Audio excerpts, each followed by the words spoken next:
आपल्या सोबत आहेत उपमुख्यमंत्री आणि भाजपचे वरिष्ठ नेते देवेंद्र फडणवीसजी। भाऊ, पहिल्या टप्प्यातला प्रचार वेगानं सुरू आहे, काय सांगाल तुम्ही? आज गडचिरोली दौऱ्यावर आहेत। पहिल्या टप्प्यामध्ये आता प्रचार हळूहळू शिगेला पोहोचतोय। 19 तारखेच्या निवडणुका आहेत आणि एक प्रचंड मोदीजींची लाट ही आम्हाला पाहायला मिळते।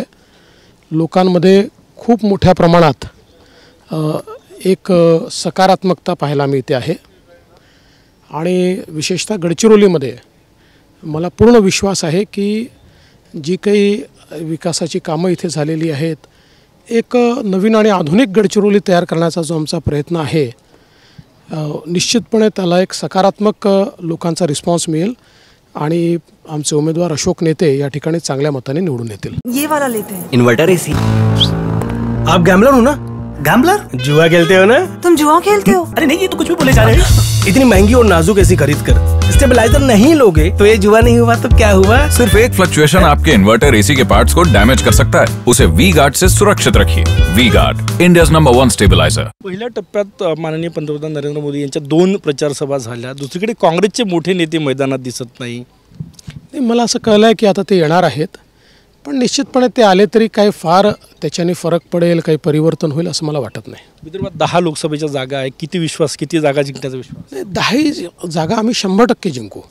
मागच्या वेळेस 9 जिंकलोच होतो। एक ॲक्सिडेंट आमचा झाला होता चंद्रपूरमध्ये आणि 30 जागा 40,000 मतांनी आम्ही हरलो होतो, पण यावेळेस चंद्रपूर सहित 10 जागा आम्ही जिंकू, मला विश्वास आहे। पंतप्रधानांच्या दोन्ही सभांना प्रचंड गर्दी होती, किती पॉझिटिव्ह वेव्स विदर्भामध्ये दिसतात? मला असं वाटतं की लोकांमध्ये पंतप्रधानांना ऐकण्याकरता किंबहुना समजा ऐकता नाही आलं तर किमान त्यांची एक झलक मिळाली पाहिजे अशी उत्कंठा पाहायला मिळते। आणि तुम्ही बघितलं असेल दोन्ही सभा या ओव्हरफ्लो होत्या, म्हणजे आमच्या अपेक्षेपेक्षा जास्त गर्दी त्याला झाली आणि एक माणूस हालत नाही।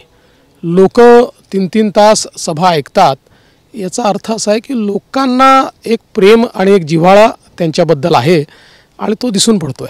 अजितदादाच्या शपथविधीनंतर काल प्रफुल्ल पटेल यांनी दावा केला की शरद पवारही 50% तयार होते भाजपसोबत येण्यासाठी। बघा, मी आता त्याच्यावर इलेक्शनमध्ये काही बोलणार नाही, यापूर्वी देखील बोललो आहे, पण हे सत्य आहे।